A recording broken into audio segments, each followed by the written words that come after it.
site in Shiroro local government area of Niger State. This was made available in a statement signed by senior village where there was a separate strike on the village's recreation center. In showing sympathy to the affected nation, Germany has condemned missile strike near the Ukrainian port city of Odessa, saying attacks on civilians. The Russian President Putin will have to be held accountable, a German government spokesperson told a briefing. Meanwhile, missiles struck near Odessa in the early hours of today, hitting an apartment block in this village and a nearby holiday resort, killing people. And Russia, as in response, denied targeting Ukrainian civilians. Still on Ukraine, Shimyal and Parliament Speaker Ruslan have signed a declaration of the unity of all branches of power and prove that Ukraine was determined to achieve its strategic goal of achieving full membership of the EU. The president also added that the Ukraine's path to membership should not take years or decades. Earlier, European Commissioner President Ursula von der Leyen said EU membership was within reach for Ukraine, but urged the country to press to. They continue occupying your land, stealing your grain, and bombing your cities. You are fighting back bravely. And Europe will stand up with Ukraine as long as it takes.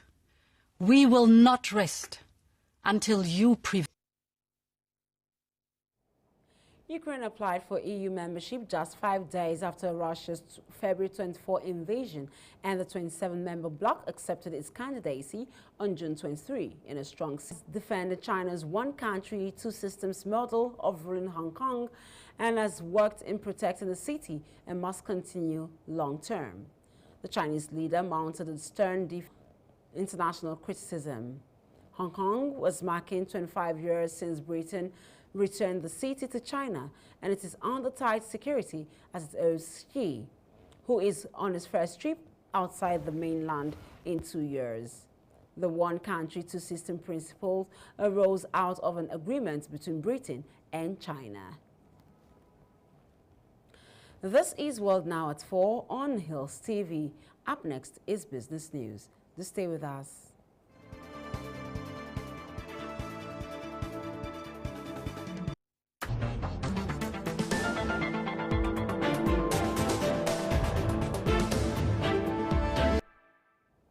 Welcome back. Presentation of National Anti-Corruption Strategy towards stated by NACS Secretariat.